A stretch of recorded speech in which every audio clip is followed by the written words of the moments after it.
नमस्कार, mister green news पर आपका स्वागत है। आज शुक्रवार 17 जनवरी 2025 है। आइए जानते हैं आज के मुख्य समाचार। हरियाणा में बिजली बिल बढ़ा। हरियाणा में अब 200 यूनिट से ज्यादा बिजली की खपत पर नए चार्ज लगाए जाएंगे। सरकार का कहना है कि यह कदम बिजली की खपत को संतुलित करने और राज्य की वित्तीय स्थिति को मजबूत करने के लिए उठाया गया है। इससे उपभोक्ताओं को अधिक सावधानी से बिजली उपयोग करने की प्रेरणा मिलेगी।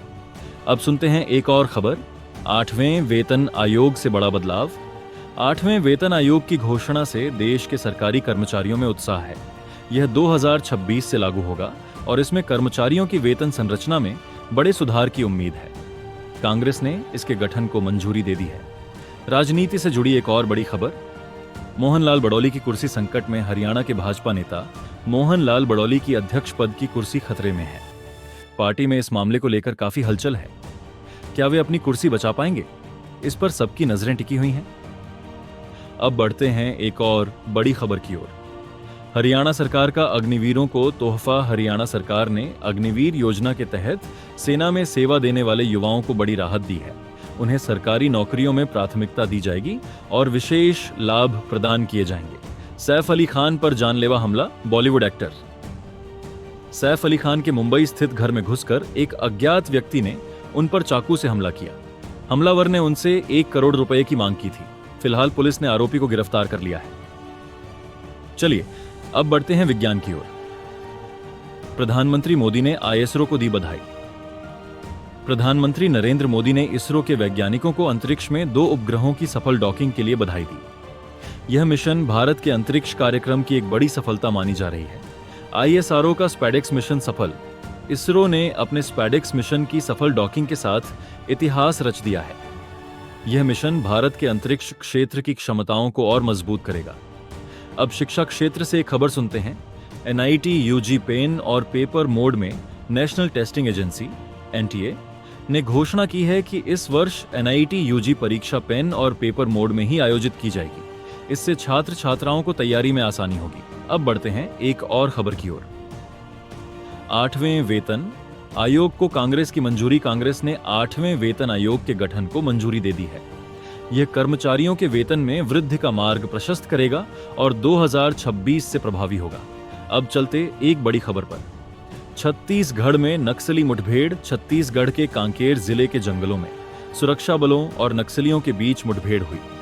इसमें कई नक्सली मारे गए और 2 जवान घायल हुए। मुठभेड़ में 1500 जवानों ने हिस्सा लिया। कांग्रेस का मुफ्त सिलेंडर और राशन किट वादा। कांग्रेस ने मुफ्त सिलेंडर और राशन किट देने का वादा किया है।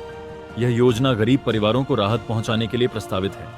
अब जानते हैं मध्य प्रदेश की एक खबर। मध्य प्रदेश की प्रतिभा किरण योजना। मध्य प्रदेश में छात्राओं के लिए प्रतिभा किरण योजना के आवेदन शुरू हो गए हैं। इस योजना के तहत छात्राओं को हर महीने आर्थिक सहायता दी जाएगी। यह शिक्षा के क्षेत्र में एक सराहनीय कदम है। बिहार में बाढ़ की स्थिति। बिहार के कई जिलों में भारी बारिश के कारण बाढ़ आ गई है। हजारों लोग प्रभावित हुए हैं और सरकार राहत कार्यों में जुटी हुई है। राजस्थान की नई ऊर्जा परियोजना। राजस्थान सरकार ने नवीकरणीय ऊर्जा के क्षेत्र में बड़ी परियोजना की घोषणा की है। इससे राज्य में ऊर्जा उत्पादन और रोजगार के नए अवसर पैदा होंगे। मध्य प्रदेश की नई स्वास्थ्य योजना। मध्य प्रदेश सरकार ने ग्रामीण क्षेत्रों में स्वास्थ्य सेवाओं को बेहतर बनाने के लिए नई योजनाओं की शुरुआत की है। इससे स्वास्थ्य सेवाओं में सुधार होगा। अब चलते हैं केरल की ओर। एरल में तूफान की चेतावनी। केरल के तटीय इलाकों में भारी तूफान की चेतावनी जारी की गई है।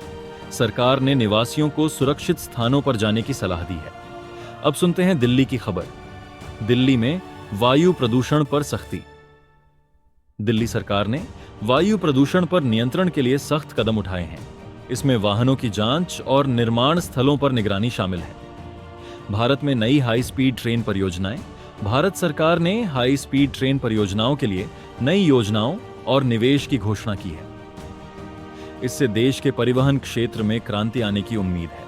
अब जानते हैं रोजगार की खबर।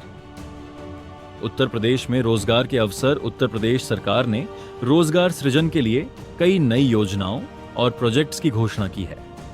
इससे युवाओं को बड़ी संख्या में नौकरी के अवसर मिलेंगे। अब बढ़ते हैं महाराष्ट्र की खबर पर। महाराष्ट्र में फिल्म इमरजेंसी की विशेष स्क्रीनिंग। महाराष्ट्र के मुख्यमंत्री ने फिल्म इमरजेंसी की विशेष स्क्रीनिंग का आयोजन किया। उन्होंने लोगों से इस फिल्म को देखने की अपील की। अब जानते हैं इलेक्ट्रिक वाहनों से जुड़ी खबर।